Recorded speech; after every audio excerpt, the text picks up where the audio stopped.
Hello YouTube. Today I would like to show you that the regenerative acceleration generator effect from Thane C Heins can also be used in a transformer. Not a normal transformer, but in this case I've made my own transformer, this one, with a very high impedance secondary coil. So let me walk you through the system. So instead of using the motor generator setup, which we have used previously, we will now use this transformer with a high current, low impedance primary coil and with a very high impedance secondary coil. And as a core we have used a laminated core made from leftover parts from a normal transformer. So now let me put it back in the transformer. So this is a very simple transformer, but it is important that it has a very high impedance secondary coil. Here are the specifications. This is the primary coil. This is the secondary coil. So then again, the grid incoming power goes to my wattmeter. From my wattmeter it goes to my frequency drive controller, and from my frequency drive controller it goes to the primary coil, and secondary coil can be connected with this LED light bulb. Okay, what I will do is that first I will try to run the transformer at 200 Hertz, and so that you can see what is happening with the input power.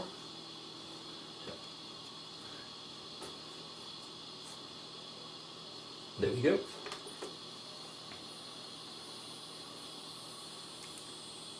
Okay, now it's running at 200 Hertz. So to be sure about this, there are specs. It's running at 60 volts, 200 Hertz for now, to the primary coil. There we go. And what we can see is that for now, on idle, it will take you 90 watts.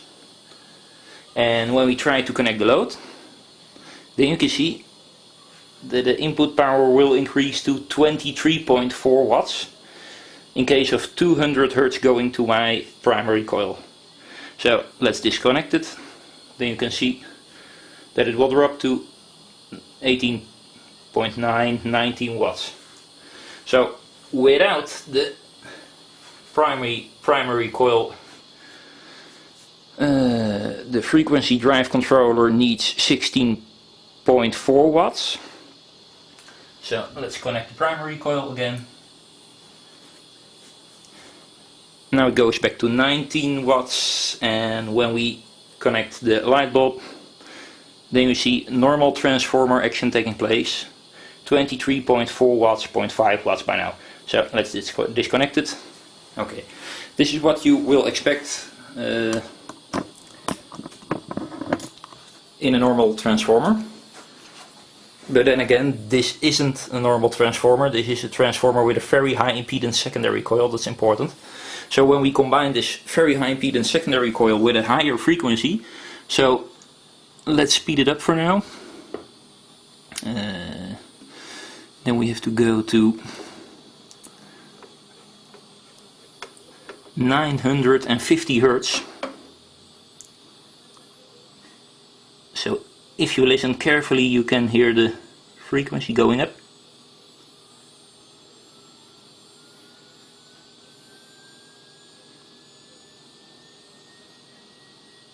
Okay, now it's running at 950 Hertz at 120 volts to the primary and 0.09 amperes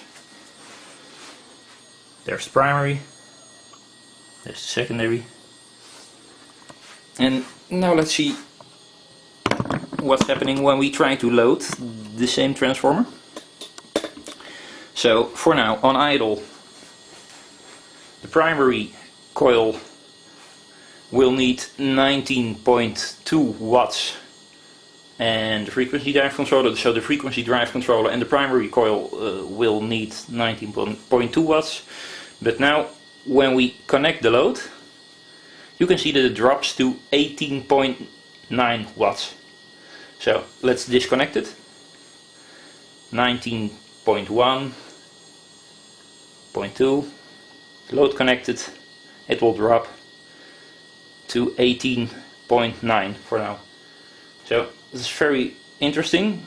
Here you see that the same effect is taking place as in the regenerative acceleration generator. So it can also be employed in a transformer. So then again, Thane C Heins is right, and this is very interesting. So let's disconnect it. Now what I will do is disconnect my primary, so now only the frequency drive controller is running and it will need 16.6 watts.